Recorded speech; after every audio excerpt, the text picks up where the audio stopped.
Ave Maria, cheia de graça, o Senhor é convosco. Bendita sois vós entre as mulheres, e bendito é o fruto do vosso ventre, Jesus. Santa Maria, Mãe de Deus, rogai por nós, pecadores, agora e na hora de nossa morte. Vamos sentados um instante.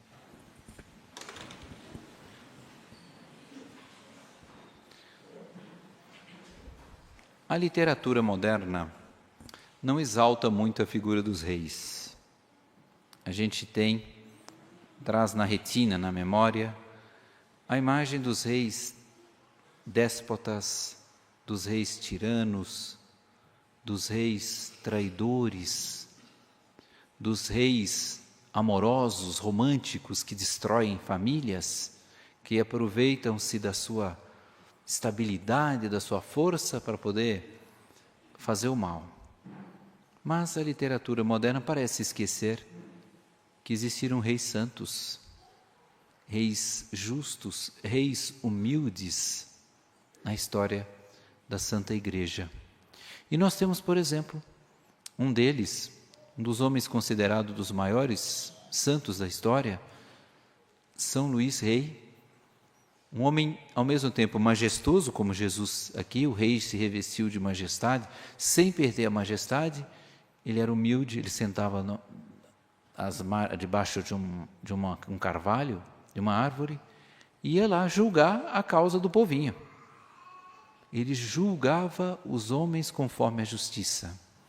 São Luís Rei era um homem tão humilde que fazia penitência, e quando ele estava sendo transportado numa carruagem, e ele via um padre levar o Santíssimo Sacramento, ele descia da carruagem, colocava o padre dentro da carruagem e ele fazia questão de puxar o cavalo para levar a carruagem dele, até onde o padre ia para poder dar a comunhão.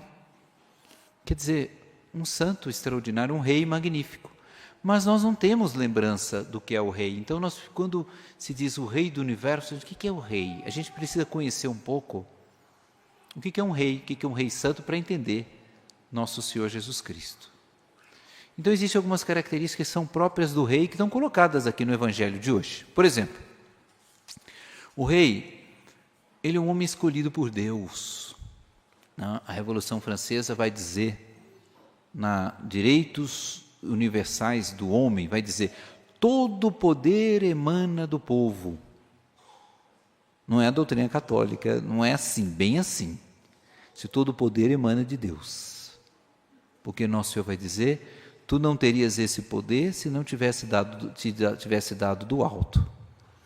Então, o rei, ele não é escolhido pelo povo, segundo a legenda histórica, mas ele é escolhido por Deus. Ele tem uma vocação, um chamado. Ele não tem um emprego, ele tem um chamado de Deus, é uma vocação. A gente vê, por exemplo, o rei Davi, ele foi escolhido por Deus. Deus chama o profeta e diz: eu quero aquele. Esse foi o homem que eu escolhi para governar Israel. Então, nosso Senhor Jesus Cristo foi escolhido, mas não só para ser rei dos judeus, para ser o rei do universo. Diz a Escritura que ele foi ungido pelo Divino Espírito Santo para ser rei. Até hoje, quando nós vemos batismos, a gente vê aquela cena, o padre ungindo a testa da criança. É reminiscência dos antigos rituais em que os reis eram ungidos com óleo santo na testa. Assim foi Davi, assim foram os reis de Israel, assim foram os reis que vieram depois.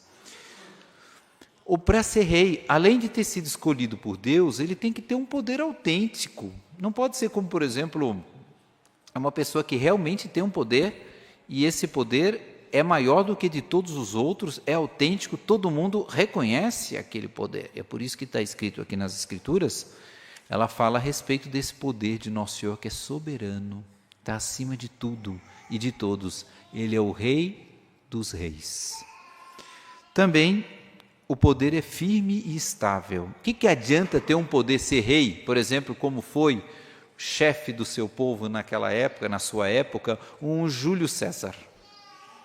Júlio César foi o único homem, que eu saiba, na história, que ganhou o título de Deus. A própria palavra apoteose significa foi levado a Deus. Apitel, apoteose de Júlio César. Que adianta ele ter sido nomeado Deus, sendo que ele foi morto a facadas pelos seus próprios falsos amigos? Vale de nada. É melhor ganhar um título de, não sei, o menor título da terra de escravo, mas ser bem tratado, do que se ganhar um título de Deus e levar facada no pescoço. Então, o rei faz parte da vocação do rei, que o seu trono seja estável, que as pessoas confiem nele. E nosso Senhor Jesus Cristo é assim.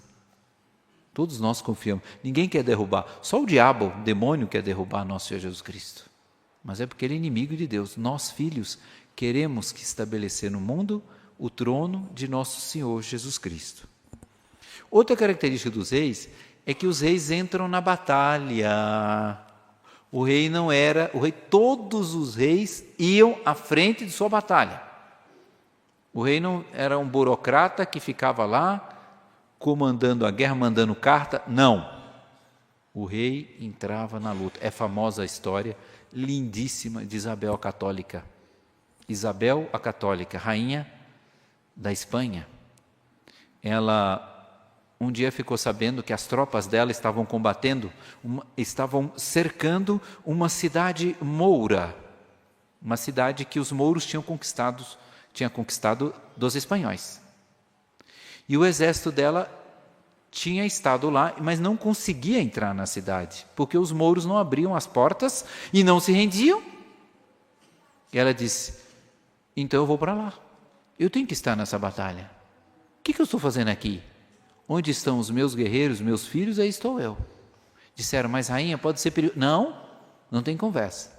Onde estão os meus filhos, estarei eu. Ela sai do castelo dela, de Segóvia, percorre os campos e ela chega à noitinha no campo de batalha, ali no lugar onde os espanhóis estão combatendo os mouros. E até então os mouros estavam seguros de vencer. Mas de repente, quando Isabel a Católica entra, foi uma tal explosão de entusiasmo que os mouros que estavam dormindo começaram a acordar com a gritaria toda lá fora e subiram nas muralhas e viram a quantidade de tochas e aquele povo gritando: ah! E os mouros: o que está acontecendo? Eles estavam calados até agora, começa a gritaria toda: o que houve? E disseram: é que a rainha chegou no campo de batalha. E aquele entusiasmo todo, eles disseram: nossa, com esse entusiasmo a gente vai perder. É melhor nós nos rendermos e eles ficarem calminhos conosco, do que eles entrarem com essa força toda e nos matarem todos aqui. Abriram as portas e se renderam, só porque a rainha entrou no combate. Nosso Senhor Jesus Cristo é um rei que está no combate conosco.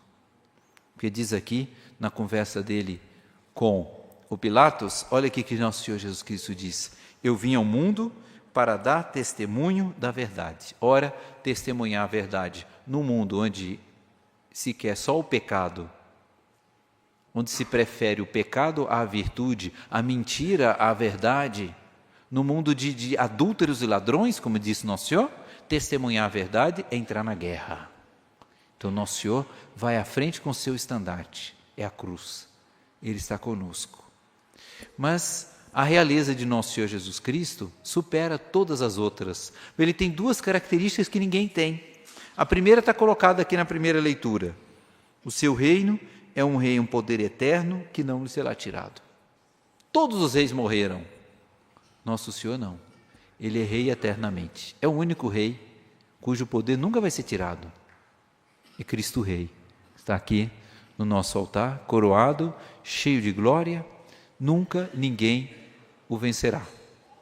E, ademais, na segunda leitura, tirada do Apocalipse, diz: ele é o Todo-Poderoso. Ele tem todo o poder. Ele veio para vencer, vai dizer o Apocalipse. A gente deve se perguntar: bom, se ele é todo-poderoso, por que ele não vence o mal na terra? Existe mal na terra? Existe. O mal é grande? É grande. O mal é imenso? É imenso. O mal está crescendo? Está crescendo. Mas ele é todo-poderoso? É. Então por que ele não vence? A resposta é simples.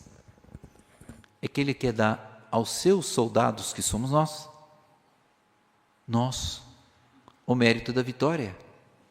Ele quer vencer por nossas mãos. Ele vem conosco, mas Ele quer que a gente lute. E às vezes a gente leva uma vida preguiçosa, uma vida que se parece com isso que Jesus diz aqui para Pôncio Pilatos. Pilatos pergunta: então tu és rei? Ele disse: tu dizes eu sou rei. E Pilatos perguntou: mas se o senhor é rei, onde estão os teus soldados? Onde estão os teus amigos?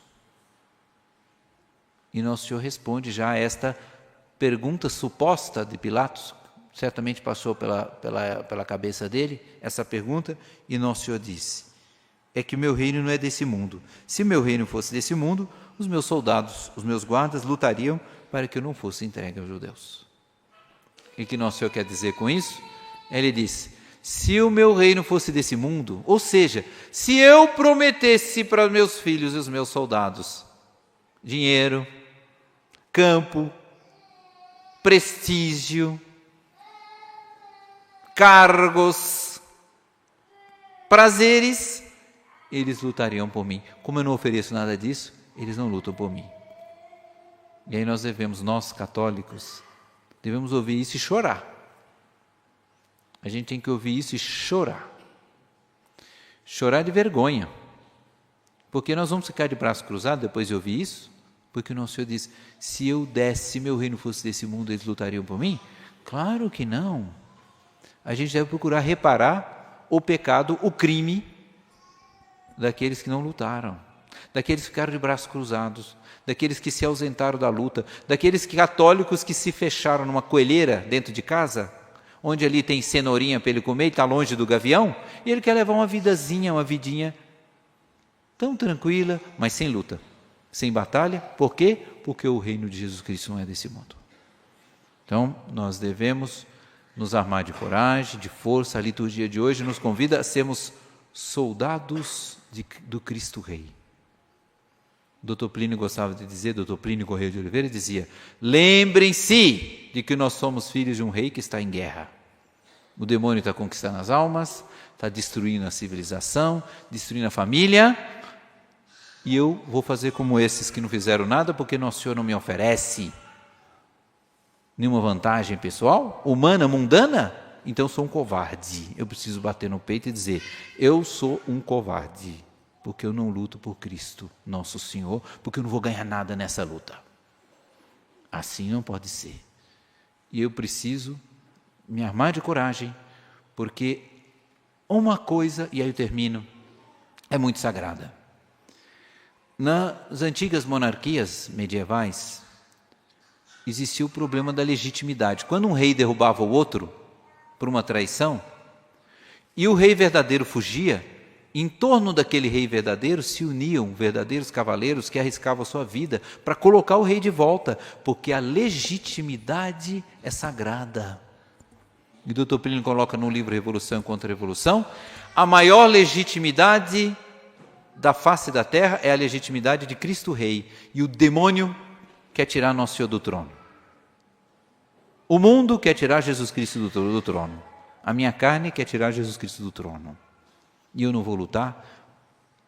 Quantos lutaram pelos reis antigos, derramaram o seu sangue e deram a sua vida, e eu não estou disposto a dar também meu tempo, meu esforço, minha inteligência, minha vontade, para que Jesus Cristo volte a reinar? Sim. Termino apenas contando esse fato. Conta-se que esse mesmo Júlio César, quando ele foi enfrentar um inimigo muito grande no campo de batalha, ele viu que a multidão era tão grande que ele sentia um frio na espinha. Os inimigos eram muito maiores do que o exército dele. E aí ele repetiu uma palavra de Cícero, que era um poeta latino, um poeta clássico, que dizia assim: alios ego vidiventus, alias prospexit animo procellas. Significa: eu já vi outros ventos, eu já combati com ânimo outras tempestades. Então o Dr. Plínio terminava uma palavrinha dele dizendo assim: quando nós formos lutar por Cristo Rei e pela igreja, e nós nos espantarmos com o tamanho do inimigo, nós devemos nos lembrar que a igreja de Cristo, o reino de Cristo Rei, já viu, já passou por outras tempestades, já viu outros ventos, já enfrentou com ânimo e coragem tantas dificuldades. E nós devemos, aliados a Nossa Senhora, dizer com toda certeza: essa batalha será vencida por Cristo Rei. Porque nunca na história a coragem católica, quando se mostrou em toda a sua beleza, nunca ela foi vencida por nada e por ninguém. A gente tem que acreditar e avançar. E Cristo e Nossa Senhora Rainha certamente vencerão. Louvado seja nosso Senhor Jesus Cristo.